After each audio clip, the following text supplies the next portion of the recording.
क्या किया देव? मुझे बांध कर विवश कर दिया। क्या धरती लोक पर मेरा आगमन नहीं हो पाएगा? होगा, अवश्य होगा। यदि पाताल लोक में किसी ने भी भूल से भी तुम्हारी पूजा अर्चना की तो तुम धरती पर प्रकट हो जाओगी। अब जाओ और जाकर पाताल लोक में समाधिस्थ हो जाओ।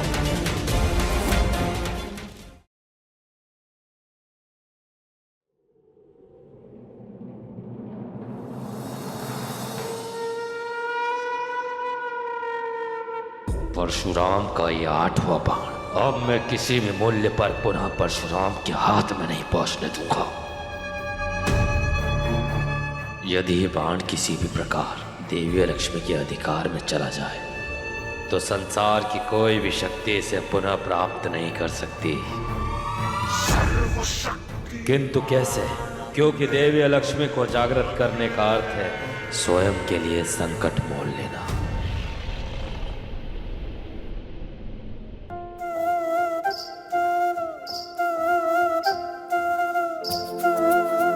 महादेव का महाप्रसाद। नंदी जी, आप एक ही दिन में इतना सारा प्रसाद सारे लोगों में कैसे बांट देते हैं? आप कहें तो मैं आपके साथ चलता हूं। आप चिंता ना करें परशुराम जी, प्रभु महादेव का ये भक्त है ना, कर लेगा। अरे हाँ, मैं कैसे भूल गया। नंदी महाराज जितनी गति तो पूरे संसार में किसी की है ही नहीं। महाप्रसाद का वितरण तो हो जाएगा परशुराम जी, किंतु प्रभु महादेव आज प्रथम बार इतने चिंतित है।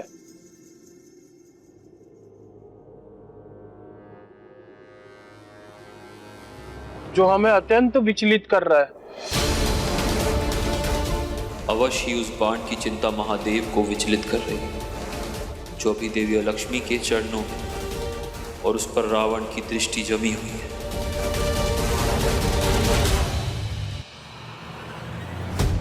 किंतु मैं इस अवसर को हाथ से जाने भी नहीं दे सकता। देवी लक्ष्मी को जागृत करने के लिए मुझे देवी लक्ष्मी की समाधि भंग करनी ही होगी, और समाधि भंग करने के लिए मुझे तत्काल महापूजा आरंभ करनी होगी ताकि देवी लक्ष्मी प्रसन्न होकर मेरा कार्य सिद्ध करे। देवी को संसार में किसी ने नहीं पूजा, उसे पूजकर मैं परशुराम को पराजित करूंगा।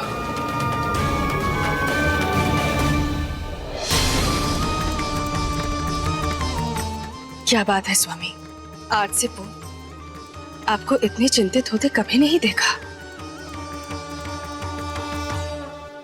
जाकर भी मैं स्वयं को चिंता मुक्त नहीं कर पा रहा हूं देवी, क्योंकि लंकेश रावण ने देवी अलक्ष्मी को जगाने के लिए महापूजा आरंभ कर दी है। देवी अलक्ष्मी की महापूजा? हाँ देवी, किंतु लंकेश रावण को यह ज्ञात नहीं है कि देवी अलक्ष्मी को पूजते वो पाताल लोक से पुनः पृथ्वी लोक पर आएगी और समस्त संसार में त्राही त्राही मच जाएगी। ये तो स्वामी घोर चिंता का विषय है। परंतु वो अधर्मी ऐसा कर ही क्यों रहा है? लंकेश रावण अपना कार्य सिद्ध करने के लिए समस्त संसार को आशुओं के सागर में डुबो देना चाहता है। वो किसी भी मूल्य पर परशुराम का वो 8वां बाण देवी अलक्ष्मी के अधिकार में होते देखना चाहता है। देवी, यदि देवी अलक्ष्मी का अधिकार परशुराम के 8वें बाण पर हो गया तो क्या रावण की कुंडली के संपूर्ण खंड परशुराम कदापि प्राप्त नहीं कर सकेंगे? यही तो वो चाहता है देवी। अपने प्राण बचाने के लिए वो समस्त संसार को संकट में डालने के लिए सच है। तो फिर स्वामी, आप लंकेश रावण की अलक्ष्मी पूजा में विघ्न क्यों नहीं डाल देते हैं? ये मैं नहीं कर सकता देवी, क्योंकि किसी भी देव देवी की पूजा को बाधित करना देव संहिता के विरुद्ध है। तो फिर स्वामी, इसके पश्चात क्या होगा? ये तो भाग्य के गर्भ में छिपा है देवी, किंतु इतना अवश्य निश्चित है कि देवी अलक्ष्मी की प्रथम पूजा करने वाले रावण के कारण ये समस्त संसार पुनः संकट में आने वाला है।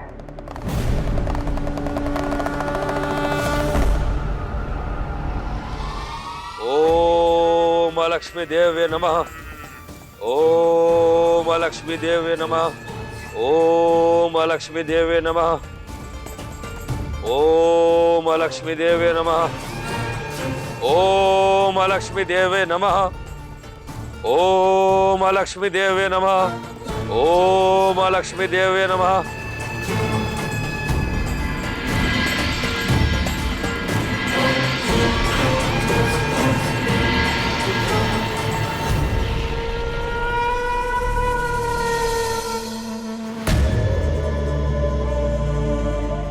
बहना मंदोदरी,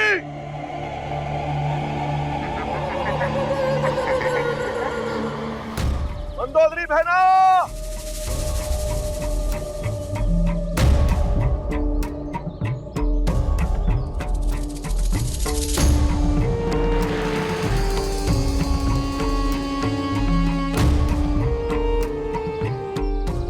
ये तो मेरी बहना मंदोदरी का आभूषण है। अवश्य ही वो यहीं कहीं होगी। बहना मंदोदरी, बहना मंदोदरी कहाँ हो तुम? बहना मंदोदरी,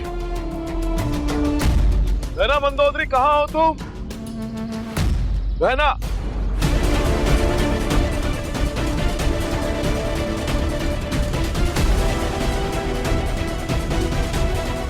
ये वस्त्र तो दासी रूपाली के हैं। ये यहां कैसे? इससे ये तो ज्ञात हो गया कि मेरी बहना मंदोदरी अपनी दासी के साथ ही है, किंतु ये भी सत्य है कि कोई ना कोई अप्रिय घटना अवश्य घटी है। इसके पीछे कहीं किसी दस्यु का तो हाथ नहीं। मुझे ज्ञात करना होगा।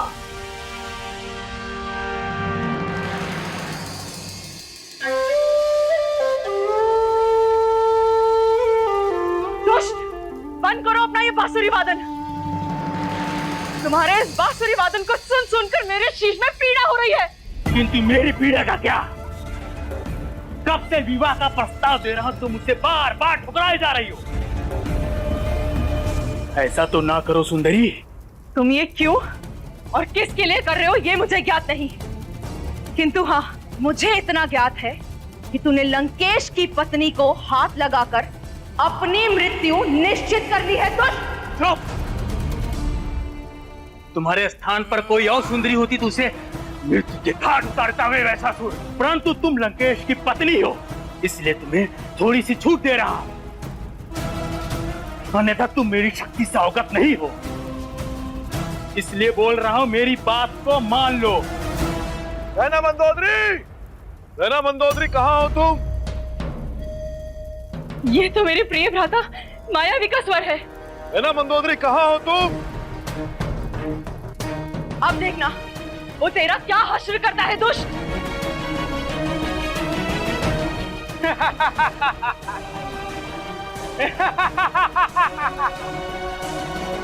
भ्राता, मैं यहाँ इस गुफा में हूँ। अंदर इधर देखो, इधर, यहाँ। चिल्लाने से कोई लाभ नहीं होने वाला देवी मंदोदरी, क्योंकि तुम जिस मायावी गुफा में बंद हो, वहां बाहर का स्वर भीतर तो आ सकता है, किंतु भीतर का स्वर बाहर कदापि नहीं जा सकता। किंतु तुझे स्वामी लंकेश की शक्तियों का आभास नहीं है। वो जब आएंगे तो तेरी ही माया से तुझे नष्ट कर देंगे। आने दो उन्हें भी देख लेंगे, किंतु तुम तब तक मेरे इस बांसुरी की धुन का आनंद लो सुंदरी।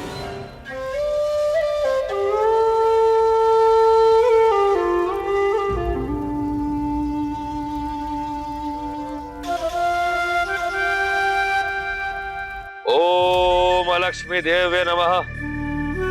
ओम अलक्ष्मी देवे नमः। ओम अलक्ष्मी देवे नमः।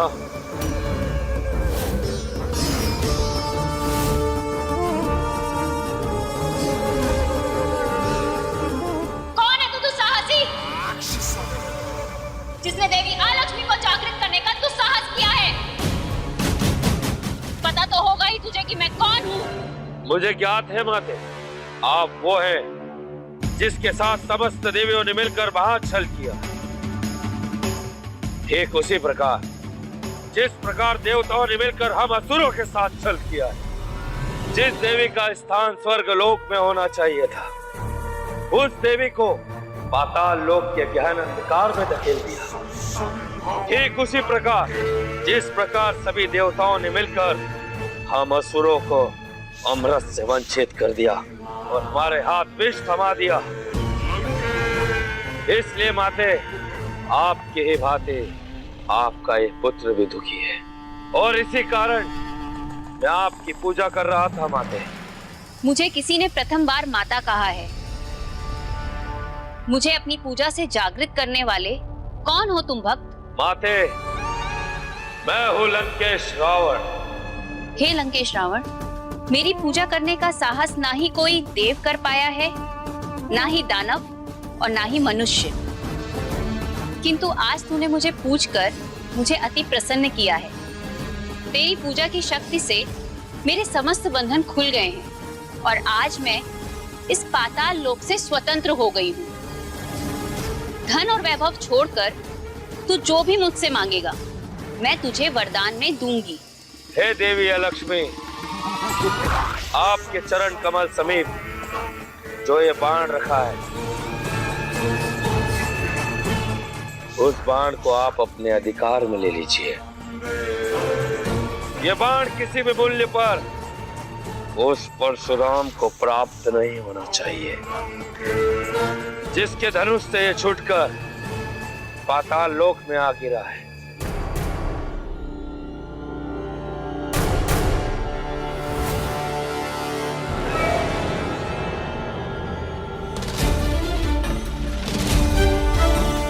तथास्तु।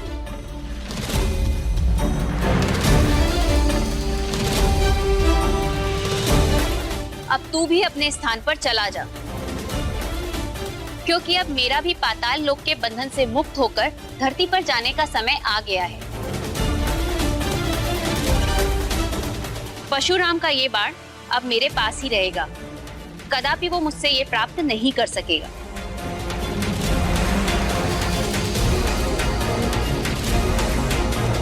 धन्यवाद माते।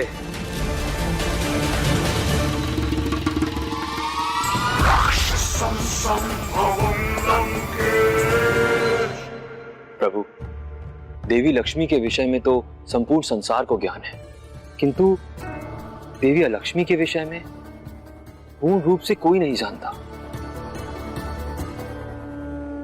परशुराम, देवी अलक्ष्मी का किसी से सामना आना यही श्रेष्ठ बात है। अधर्मी रावण की पूजा से, देवी अलक्ष्मी से पृथ्वीवासियों का मिलना सुनिश्चित है स्वामी। किंतु प्रभु, यदि देवी अलक्ष्मी के बारे में कुछ भी ज्ञात हो जाता तो अवश्य ही उनसे बचाव का कोई मार्ग मिल जाता। तो सुनो वत्स,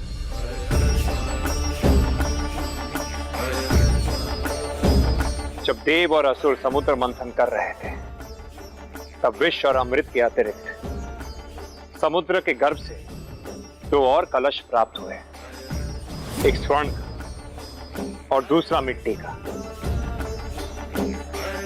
स्वर्ण कलश में देवी लक्ष्मी थी और मिट्टी के कलश में देवी अलक्ष्मी का वास था।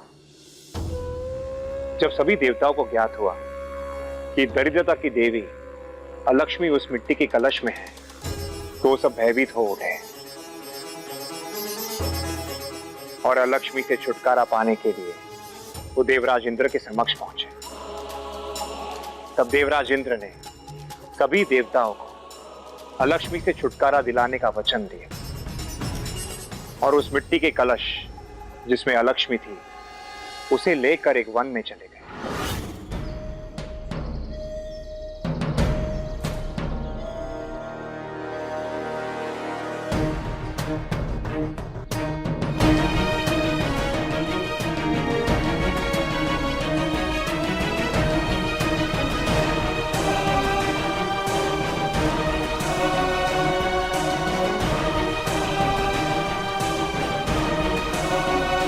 ये निर्जन स्थान सुरक्षित है, जहां मैं इस कलश को भूमि के भीतर दबा सकता हूं। यहां किसी की भी दृष्टि इस कलश पर नहीं पड़ेगी जिसमें अलक्ष्मी बंद है।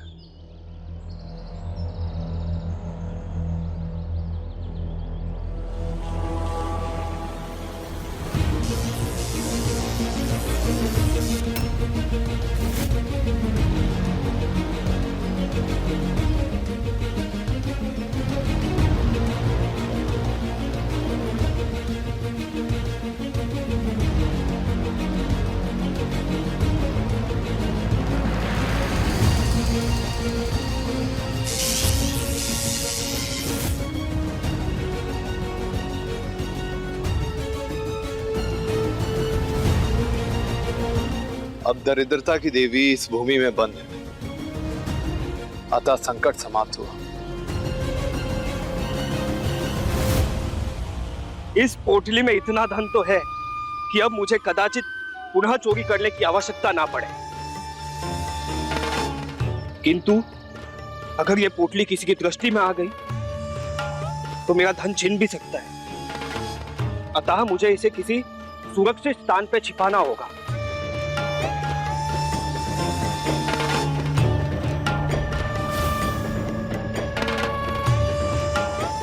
इस पोटली को उस वृक्ष के ऊंचे डाल के पत्तों में छिपाकर बांध देता हूं, ताकि उचित अवसर आने पर इसे पुनः प्राप्त कर सकूं।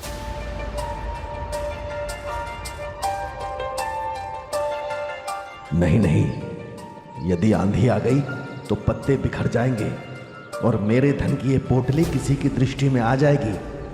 अतः इसे कहीं गड्ढा खोदकर भूमि में गाड़ देना ही उचित रहेगा।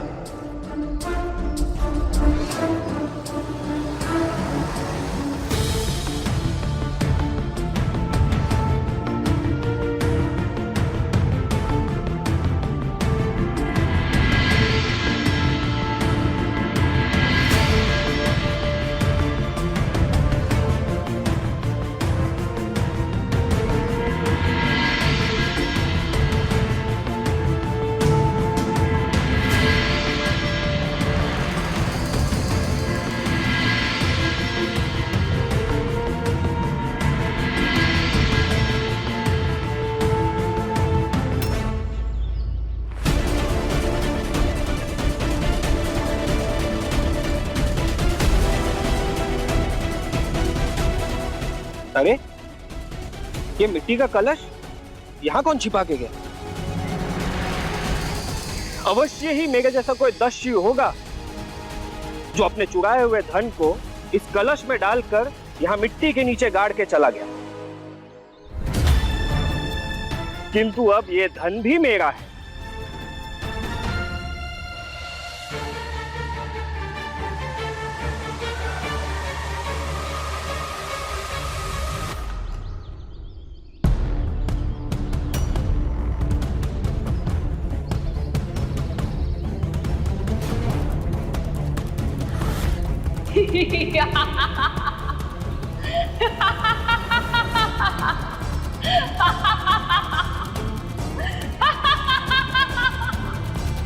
कौन हो तुम? दरिद्रता की वो देवी जिसकी दृष्टि पड़ते ही राजा भी भिक्षुक बन जाता है। अब तू भी दरिद्र बन चुका है। यदि विश्वास नहीं है तो खोल कर देख ये पोटली जो स्वर्ण और हीरो के आभूषणों से भरी थी।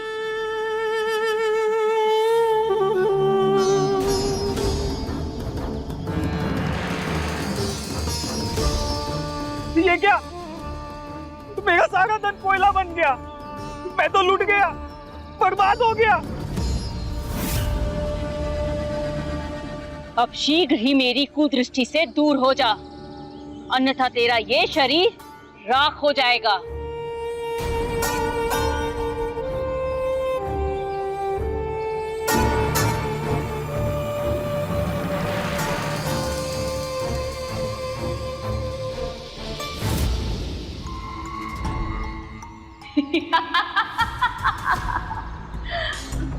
अब मैं स्वतंत्र हूँ।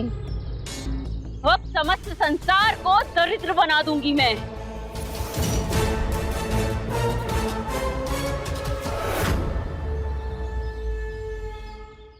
तुम अब इस धरती पर नहीं रह सकती देवी अलक्ष्मी। तो फिर आप ही कहिए कि मैं कहाँ रहूं? समुद्र देव के गर्भ में मैं सहस्त्र वर्षों से विश्राम कर रही थी, जहां से मुझे देवताओं ने खींचकर बाहर निकाला। और फिर देवताओं ने धनलक्ष्मी को तो शीश में बिठा दिया और मुझे दुत्कार कर धरती के भीतर दबा दिया। तुम्हें भूमि के भीतर दबाना देवताओं की विवशता थी देवी अलक्ष्मी, क्योंकि तुम एक दरिद्रता और रोग की देवी हो। यदि तुम्हें स्वतंत्र छोड़ दिया जाता तो समस्त संसार दरिद्र और रोगी हो जाता। समस्त संसार तो अब भी दरिद्र होने वाला है, क्योंकि अब मैं अपने घोर अपमान का प्रतिशोध लूंगी। अब धरती के हर स्थान पर दरिद्रता और रोग का साम्राज्य होगा। अब कोई भी धन लक्ष्मी को महत्व नहीं देगा, जिसे देवताओं का सम्मान प्राप्त हुआ है। किंतु मैं तुम्हें धरती पर कदापि नहीं रहने दूंगा देवी अलक्ष्मी, क्योंकि मैं तुम्हारे कोप का दंड पृथ्वीवासियों को नहीं भुगतने दे सकता। अतः मैं तुम्हें अपनी शक्ति से शीघ्र पाताल लोक भेज रहा हूं, ताकि ये निर्दोष जगत चैन से रह सके।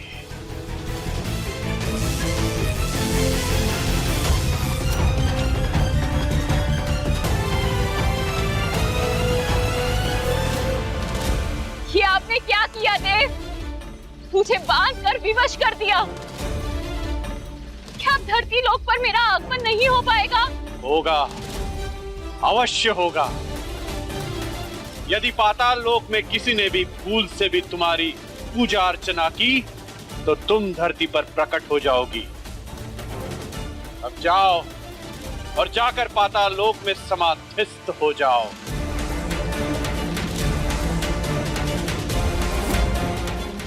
अब ना कोई अलक्ष्मी को प्रसन्न करने के लिए पूजेगा और ना उसका पाताल से धरती पर पुनः आगमन होगा।